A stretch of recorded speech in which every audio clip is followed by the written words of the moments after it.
They dragged my wife off our front porch in broad daylight, her novel still gripped in one hand, a slipper sailing off her foot like a punctured balloon. She didn't scream or beg, just barked. Delta Protocol activate. With the sharp clarity of a battlefield general.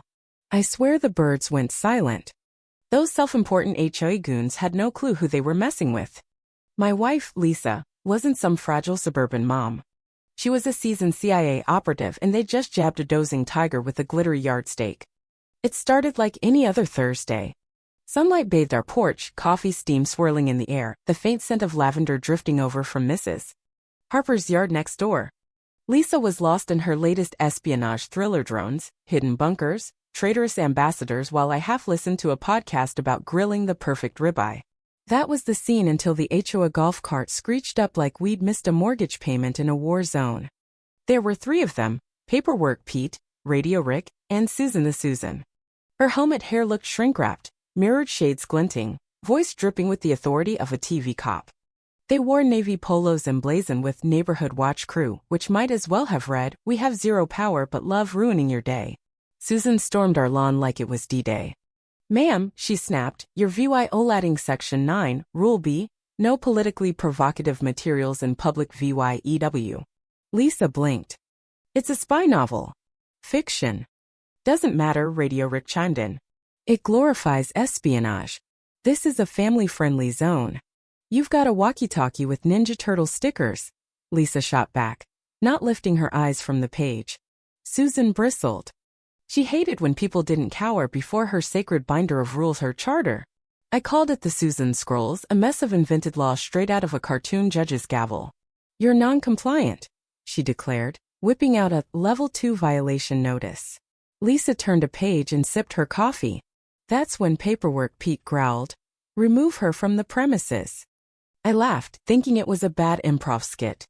But then they lunged, Pete on one arm, Rick on the other.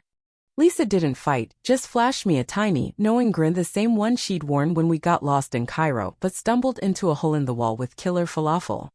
That smile said, "Let them dig their grave." Her book hit the ground, her slipper flew, and Susan yapped about community standards. Lisa pressed her thumb to her ring and muttered, "Delta Protocol, activate."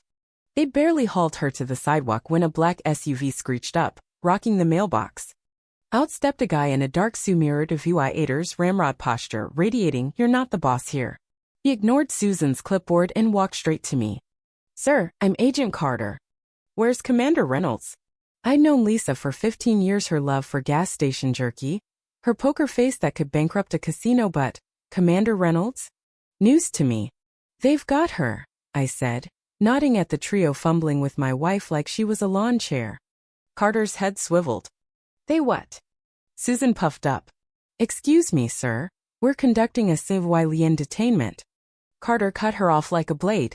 "This woman is a senior CIA officer with full diplomatic immunity under active status. You've just committed a federal crime." Rick dropped Lisa like she was on fire. Pete blanched.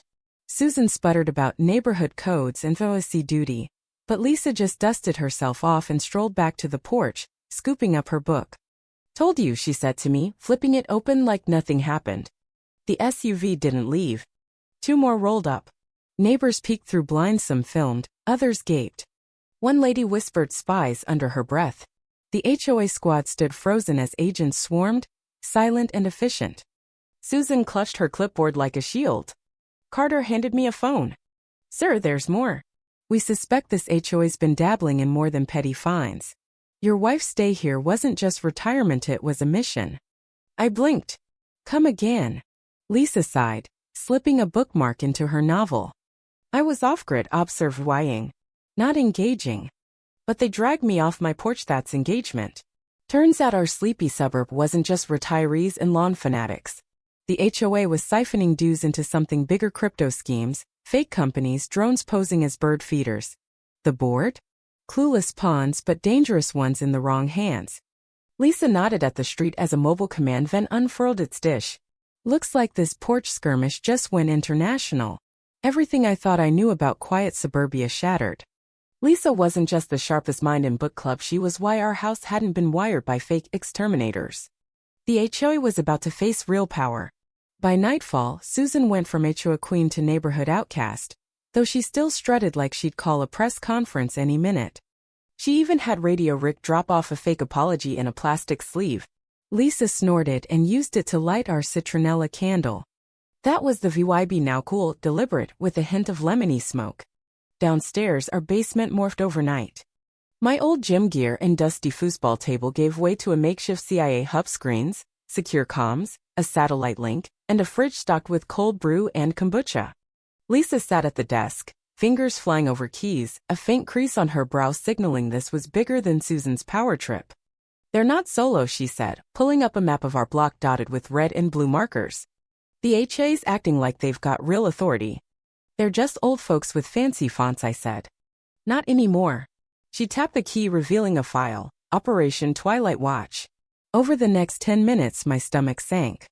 The HOA had nabbed restricted surveillance tech stuff meant for feds, not busybodies. Encrypted transactions tied to offshore accounts flickered on screen. Lisa suspected someone up high had fed Susan's crew the tools as a trial run. Our neighborhood? A guinea pig for digital tyranny.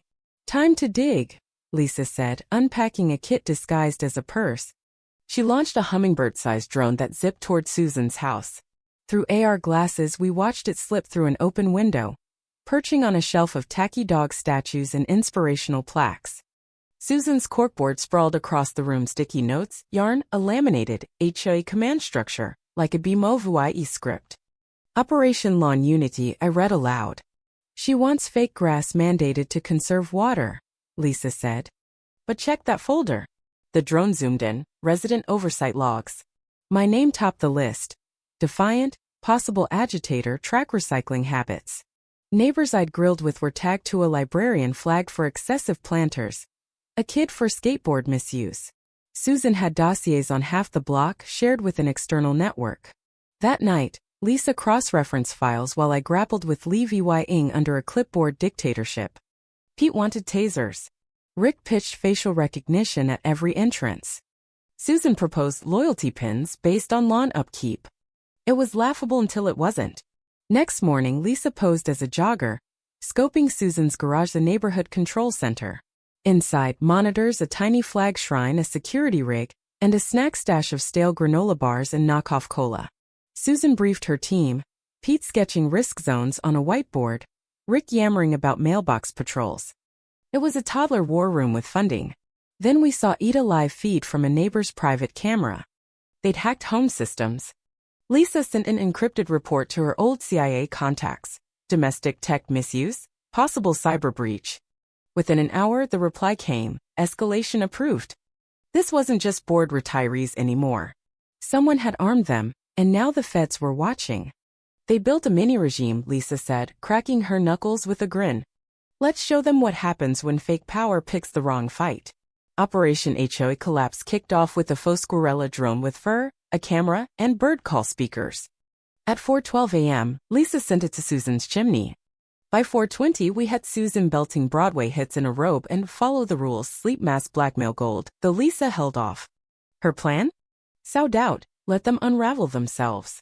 She mailed forged letters on official-looking paper, signed Office of Regulatory Oversight.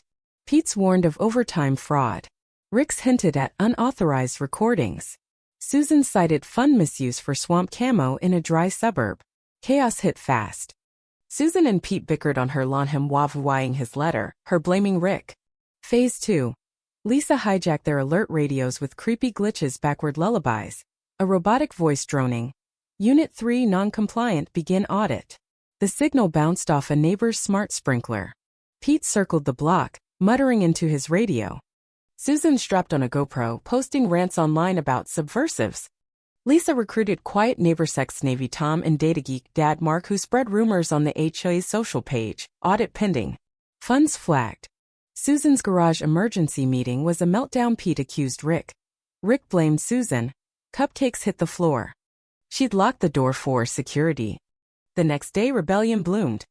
Lawns got wild cuts. A blow-up unicorn defied Susan's VY soul clutter rule. That night, Lisa got a coded ping. A name, a place, operation backend confirmed, team inbound 48 hours. She pulled a slim case from a hidden safe behind a Dickens novel. They think this is about porch chairs, she said. They're wrong.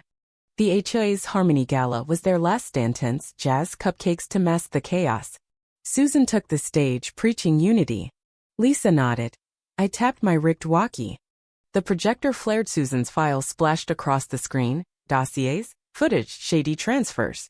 Then garage video, her yelling, "We're the law here." The crowd gasped. Susan shrieked, "Treason!" Black SUVs rolled in. Agent Carter stepped up. "Susan Miller, you're under investigation. Surveillance abuse, data theft, fund misuse." Pete collapsed. Rick sobbed. Susan was escorted off as applause broke out. Lisa grinned. Right stage, right time. Later, on our porch, she sipped tea. The text source is still out there. This was a trial run. Another encrypted email pinned Jadanathar HOA, another city. The fight wasn't over. Morning felt lighter. Kids drew on sidewalks, kites flew. I got roped into HOA president renamed Chill Council. No clipboards allowed. Susan's house hit the market. She'd fled to Nevada. Then a package arrived. A key card, a note, Phase 2 Nevada. Lisa packed her gear. Could be here or a trap. She left at dawn, returning a week later with a drive, proof of a nationwide HOA control test.